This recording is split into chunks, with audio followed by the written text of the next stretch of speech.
All right, hi guys. So today I'm going to talk to you about painting cool and warm watercolor apples. So I just want to tell you what you need to get a hold of, and then I'm going to pause the video while you do that. Well, you can pause it. You need your camel hair brush. You need 2 sources of water, one that's going to stay clean because you're going to be adding it to your watercolor, and another one that's going to be for rinsing. Probably like a paper towel or a napkin. You need your kneaded eraser and an HB pencil.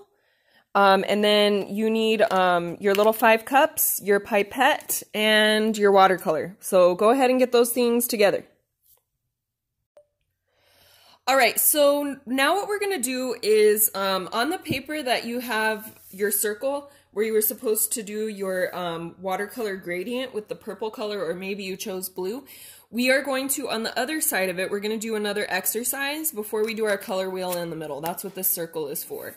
So I've got a warm apple and a cool apple. Well, right now they're both the same like color because they're just the color of the paper, but we're going to paint them.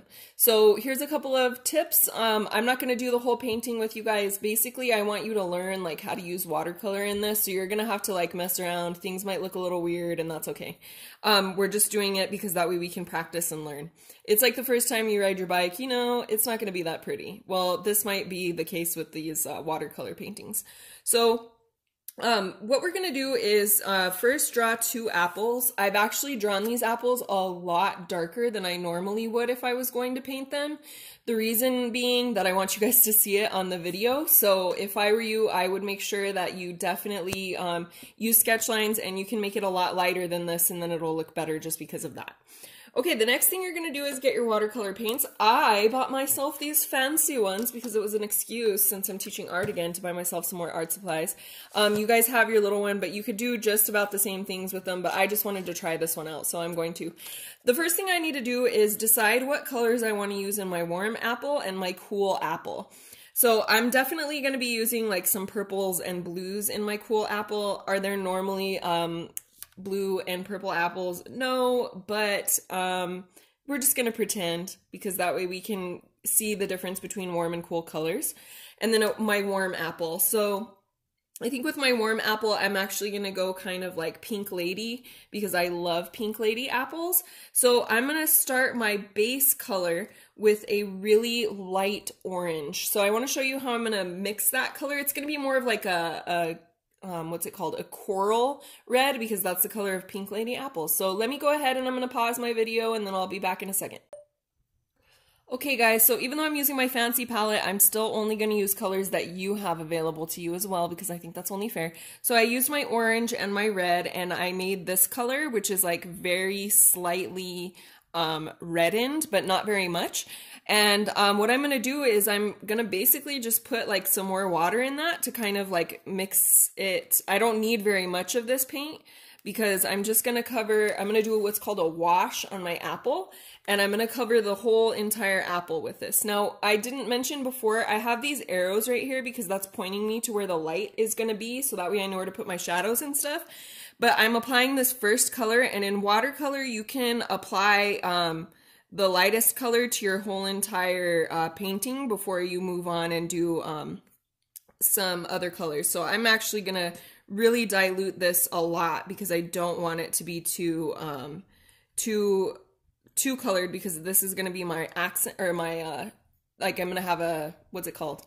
Like a little reflection of light right here. So I don't want it to be too dark right there at all.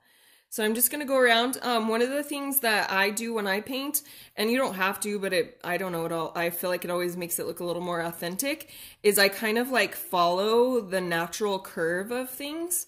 So like with an apple, it does have a natural curve, and so I'm just going to follow that with my paint, my brush strokes, because then it'll make it look a little bit more, I don't know, realistic, I guess. So I really am noticing my lines being too dark. So I really can't emphasize enough how much you really need to keep your lines like sketch lines.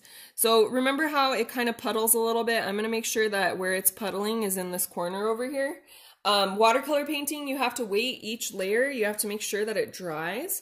So I'm going to go ahead and I'm just going to get this last little paint out of my palette. There's not very much left, but like watercolors, or like, I don't know, I'm not a Valley girl, but watercolor is pretty darn cool because you really can use a tiny, tiny bit of it. If you were going to paint this whole thing with like a acrylic, you'd need a lot more paint, but here I just barely used any at all. And I used almost all of it up, so I got exactly the right amount. Lucky me. All right, so go ahead and put a wash on here. Remember the warm colors, you could be using yellows or red-based colors. So pick any of those colors that you want. You can mix it a little bit. I recommend mixing your colors because if you do not mix them, then you're going to end up with like a really unnatural colored apple, which is fine for your cool apple because it's going to be cool toned and there's no cool toned apple in nature. But for this one, let's try to keep it more realistic, in color, I guess. So I'm going to go ahead and let this dry because I have to before I can put on my next layer of paint. All right, see you in a second.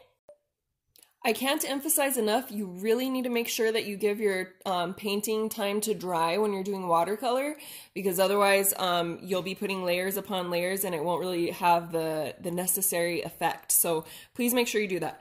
All right, so what I'm going to do really quick is I made this darker orange color. Another crazy thing is that I bought this like expensive palette of watercolor paint, and I actually think the one that you guys have is better quality. This one just has more colors. So that's kind of annoying. But I'm going to take my paintbrush and I'm going to get some brown color because I'm going to paint my stem brown. I'm going to sample it over here and just like see what it looks like if I like this brown. Okay, I need way more paint than that. This one, because I'm not going to mix this brown, I'm just putting my brown, like I just got my brush wet, but it's only got water on it, and then I'm kind of like mixing it into this brown so that I can see what color it's going to be, because I've never used this palette before. So okay, so that's pretty good. That's actually a warm brown. How could you make it a cool brown? By mixing in some blue, okay? All right, so I'm gonna go ahead and in my stem, I'm gonna start painting the stem brown. And the reason I'm going to do that is because that way I can use the leftover brown, which this is actually looking terrible. I'm really like, I don't like this. I'm going to pull the paint up at the top of the stem because I want the top of the stem to be darker. So see, for this one, I'm not layering, I'm just pulling my paint to the top, because I want that top part to be a little darker, and then I actually want this part to be a little darker down here. So I'm just putting that in, and that with that extra stroke of my brush, and that'll give it a natural variation in color, which is really cool. That's why watercolors are so amazing. Okay, you guys, can you please forgive my stem? Like, this is the stem of a woman who's right-handed painting next to a trash can with no room. I'm the woman. Okay, I'm going to actually dip my brush in the water and kind of dilute my brown a little bit. And then I'm going to add some brown to this paint because it was a little bit too fake looking to me. Okay, it was a little bit too like, oh, that's definitely not going to be on an apple. That's definitely going to be on a watercolor palette. Like, it didn't look like a natural color. So I added a little tiny bit of brown, and that actually changed it quite significantly. All right, so now what I'm going to do is I'm going to start working on the parts of this that I want to be a little darker. This is pretty significantly darker than my last color. See what happens if you put the wet paint next to more wet paint is that they mix. Don't do that. I'm just doing this because I want to take a shower and I'm trying to get this video over with.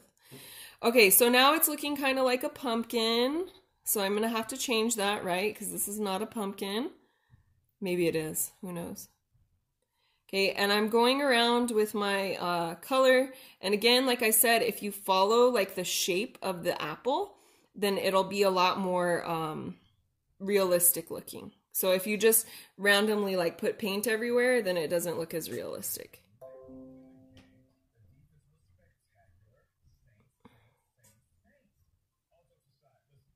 I'm pulling my paint at the bottom again because I want the bottom to be darker.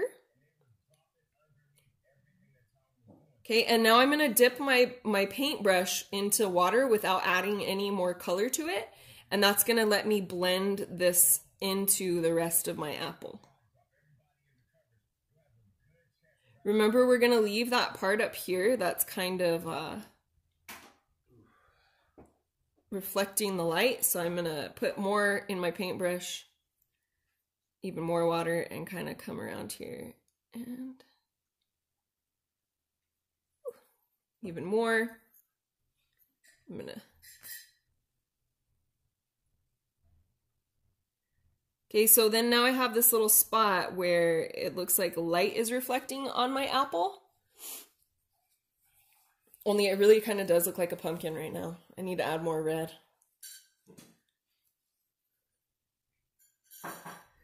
Okay, so I'm going to let that level dry. Okay, you guys, I went ahead and put a wash on my cool apple because I was bored waiting for this one to dry. So that's why I gave you multiple cups, so you can have like multiple colors going on at the same time.